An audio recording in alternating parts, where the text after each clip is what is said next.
বাসায় একজন অ্যাক্টর থাকলে সুবিধা কি আর অসুবিধা কি? সুবিধা কম, অসুবিধা অনেক। প্রচুর গল্প শুনতে হয়, প্রচুর স্টোরিজ আসে। দেখা যাচ্ছে ওই সময় আমি অন্য একটা কাজে ব্যস্ত, আমি হয়তো বা রান্নাই করছি, কিন্তু তখন হয়তো বা গল্পটাই শুনতে হবে, এরকমও সিচুয়েশন হয়। তখন আমার মনে মনে রাগ হয় যে আর্টিস্ট না হলে আজকে এই ঝামেলাটা হতো না, আমি মনোযোগ দিয়ে রানতে পারতাম।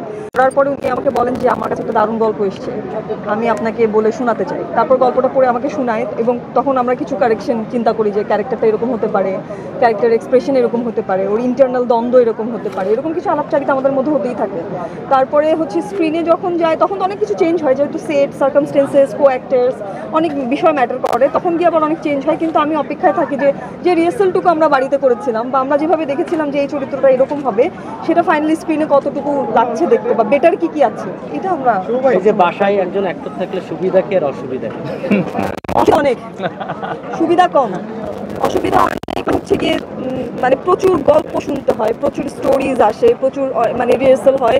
দেখা যাচ্ছে ওই সময় আমি অন্য একটা কাজে ব্যস্ত, আমি হয়তো বা রান্নাই করছি, কিন্তু তখন হয়তো বা গল্পটাই শুনতে হবে, এরকমও সিচুয়েশন হয়। তখন আমার মনে মনে রাগ হয় যে আর্টিস্ট না হলে আজকে এই ঝামেলাটা হতো না, আমি মনোযোগ দিয়ে রানতে পারতাম।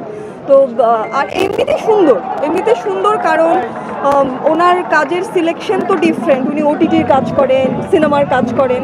সো বর্তমানে ওটিটি সিনেমার স্ট্রাকচার আলাদা হয়েছে, এখন স্ক্রিনিং ডিফারেন্ট হয়েছে। সো ওইগুলা বা কোন টিম কিভাবে কাজ করছে, কাজটা শেষ হওয়ার পরে বা পরিচর্যাটা কেমন করে আর্টিস্টদের, এই আলাপগুলো আমাদের হয়, যেটা আমার কাছে খুবই ভালো লাগে। তো আমাদের দুজনের ক্ষেত্রে সেমই হয়েছিল, যেহেতু আমাদের প্রথম কাজ একসাথে, প্রথম দেখা, আমরা একজন একজনকে আপনি বলেছি, এখন পর্যন্ত আমরা আপনিই বলি। কেউ তুমি বলার অ্যাপ্রোচ দেয় নাই যে আসলে No, no, it's like if you can't respect, if you can't give honor, so you can't expect in back. না তো ওই আমরা যদি রেসপেক্টটা করি তাহলে মনে হয় যে আপনার মধ্যে এক ধরনের ভালোবাসা আছে। এই ভালোবাসাটা, এই রেসপেক্টটা, সেটা অনেক বিউটিফুল। হ্যাঁ, এটা আমরা খুবই এনজয় করি। আমার কাছে মনে হয় যে তুমি তো বলেই ফেলি আমরা সম্পর্কের খাতিরে, কিন্তু আমরা আমাদের মা বাবাদের দেখেছি যে তারা দীর্ঘদিন আপনি করেই বলেছেন, এবং এটা আমাদের দুজনারই কাছে খুবই সাবকনশিয়াস মাইন্ডে সুন্দরও লেগেছিল, এবং আমাদের জার্নিটাও খুবই ন্যাচারাল ওয়েতে, অর্গানিক ওয়েতে আপনি দিয়ে শুরু হয়েছে। এবং এই দুইটা ছাড়া আর কি সিনেমার আগে যে এই দুটা যেহেতু প্রকাশিত হয়েছে আর কি, কোনো না কোনোভাবে প্রকাশিত হতে হয়তোবা ইচ্ছায় বা অনিচ্ছায় প্রকাশিত হয়ে গেছে, তাহলে এই দুটাই আপাতত জানাইতে চাই। কাজের ক্ষেত্রে সবসময় কাজ প্রোডাকশন থেকে আসে, প্রমোশন, তারপরেই আসলে বলতে স্বাচ্ছন্দ্য বোধ করি।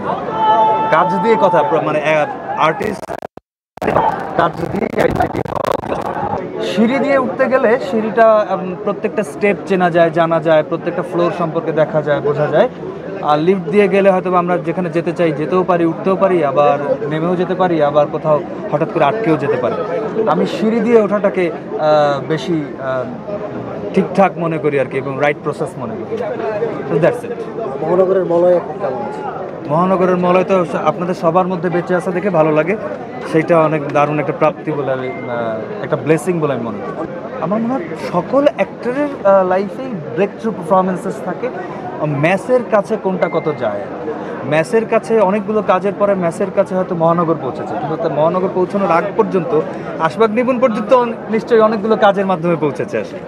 তো সেই ক্ষেত্রে তারপরে ম্যাসের কাছে হয়তো বা আরও যাবে, যত ম্যাসের কাছে পৌঁছতে পারবো হয়তো বা তত ভালো জায়গা হবে।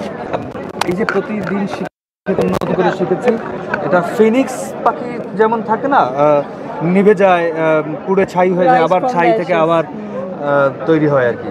সো আমি ওই জীবনটাকে বেশ এনজয় করি, এবং এই লাইফটা ভালো, ইন্টারেস্টিং জার্নি।